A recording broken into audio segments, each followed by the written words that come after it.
Le Saint béni. La fête de Noël est toute proche. Alors que nous nous préparons à vivre ces vacances, nous tournons généralement notre attention sur l'habitat du Christ dans la grotte de Bethléem. Cependant, nous avons rarement le courage de regarder ce premier habitat, le précédent, qu'il a choisi sur terre au sein de sa mère. C'est l'habitat dans lequel il est resté 9 mois. L'évangile d'aujourd'hui parle de ce point de vue. C'est dommage qu'aujourd'hui on parle plus de la crèche de Bethléem que de ce premier foyer. Ce regard correct sur cette première demeure de Dieu sur terre a façonné l'attitude évangélique envers les femmes sur 20 siècles. La médecine moderne est déjà si parfaite qu'elle peut observer le processus de formation et le développement de la vie dans ce premier habitat que l'homme a sur terre, c'est-à-dire dans le sein de sa mère.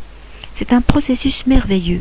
Petit à petit, heure par heure, se forme l'organisme parfait du petit homme. On peut voir quand le cœur commence à battre, quand et comment se forme le système cardiovasculaire, le squelette et le système nerveux. La création et le développement de l'homme est l'un des plus grands chefs-d'œuvre de Dieu. La conception de l'homme est un miracle, et sa croissance dans le sein de sa mère est aussi un miracle. Mais le plus grand miracle est la foi que Dieu montre à une femme. Il est convaincu que son chef-d'œuvre, l'un des plus grands qu'il ait créé, est la confiance qu'il donne aux femmes, et son sort est confié à la mère. Il est étonnant que Dieu ait divisé la période de développement des adultes en 2 parties. Dieu veut que les parents, la mère et le père, participent à façonner non seulement le corps mais aussi l'esprit de leur enfant. C'est pourquoi nous nous différencions de tous les animaux à cet égard. Pendant de nombreux mois, l'homme est totalement impuissant, confié aux mains de sa mère et de son père. Cela est nécessaire pour avoir un temps qui façonnera l'esprit, le petit homme, par un contact durable à long terme, par le regard, le sourire, la parole.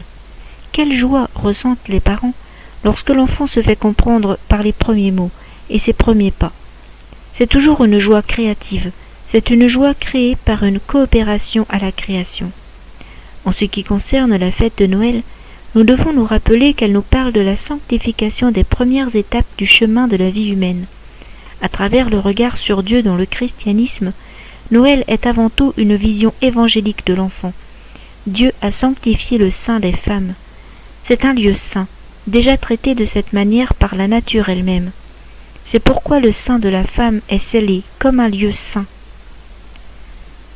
Dès le moment où Dieu a choisi cet habitat pour sa première maison, il en a fait un lieu saint. En ce lieu se réalise le mystère non seulement de la naissance de l'homme, mais aussi celui d'un autre frère ou sœur de Jésus. Par conséquent, pour le Christ, le destin de chaque personne conçue est extrêmement proche. C'est proprement son destin.